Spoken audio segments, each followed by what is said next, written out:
hombre entusiasmado y que transmitía ese entusiasmo a todos sus discípulos. Teilhard de Chardin, la verdad es que este hombre, que fue jesuita, que lo dejó, que fue antropólogo, que fue paleontólogo, que participó de forma decisiva en la extracción de lo que se llamó luego el hombre de Pekín, ha dado muchas sorpresas. A principios del siglo XX era uno de esos grandes exploradores del misterio. Con Bruno Cardeñosa nos adentramos en este capítulo número 13, un capítulo 13 que seguro que os va a llamar mucho la atención. Hizo lo más difícil, combinar teología y ciencia, y si atendemos a su influencia logró hacerlo bien. Muchos investigadores de lo oculto no dudan en mencionar su nombre cuando les preguntan por sus inspiradores, y es que la figura de Pierre Teilhard de Chardin, incomprendida y admirada a partes iguales, se sincretiza en una afirmación: lo inaprensible no tiene por qué estar reñido con la ciencia. Filósofo, científico o teólogo, lo cierto es que sus ideas representan la integración. Nacido en la Auvernia francesa ya por el año 1881 en el seno de una humilde familia con 9 hermanos, su vocación desde niño fue la ciencia, pero esa vocación estaba reñida con la llamada interior a coger los hábitos. Se hizo jesuita, enseñó física y química y acabó viviendo en Egipto. Al regreso a su Francia natal y enseñado por los innumerables misterios egipcios, comenzó a estudiar paleontología. Se doctoró en la Sorbona y se convirtió en uno de los escasos sacerdotes que por aquel entonces no dudaban en quebrar el dogma y manifestó abiertamente que era evolucionista. Darwin, en aquellas fechas perseguido por el poder bajo órdenes de la Iglesia, y nuestro protagonista, desde la misma Iglesia, apoyándolo. Bajo este prisma, sobra decirlo, fue incomprendido e ignorado.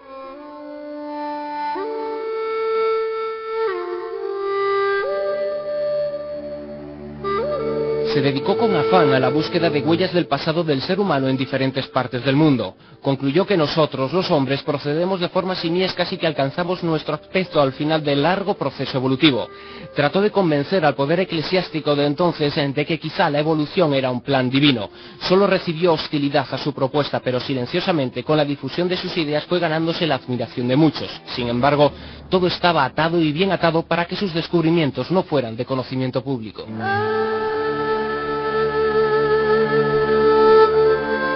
La jerarquía católica no se anduvo con remilgos. Impidieron que Teilhard de Chardin escribiera o publicara, enseñara o diera a conocer sus ideas. Como remedio, lo enviaron a un recóndito paraje de China para servir como misionero. Craso error.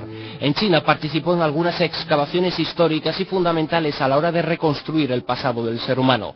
Tuvo una activa influencia en el hallazgo del llamado hombre de Pekín, ancestro humano de hace varios miles de años y cuyo hallazgo marcó un antes y un después en la búsqueda de nuestros orígenes. Se trataba de un Homo erectus que marcaba el puente entre el hombre simio anterior y el Homo sapiens posterior.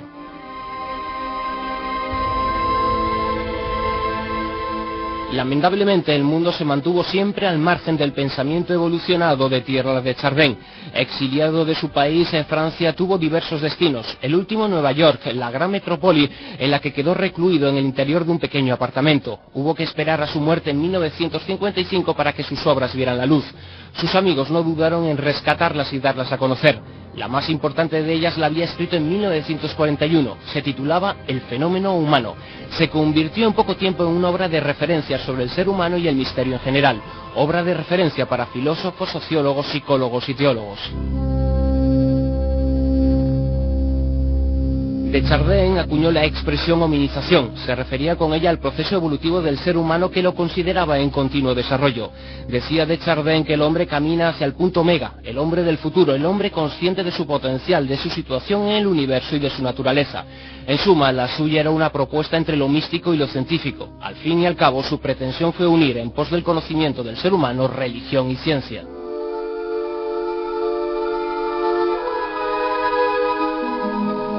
Su teoría, que aún despierta las esperanzas de muchos de sus continuos lectores, se concreta así: el ser humano abandonará la biosfera y alcanzará la noosfera, el reino del pensamiento, dejará de ser Homo sapiens y se convertirá en hombre omega, alcanzando un nivel intelectual y espiritual mucho más elevado que en la actualidad.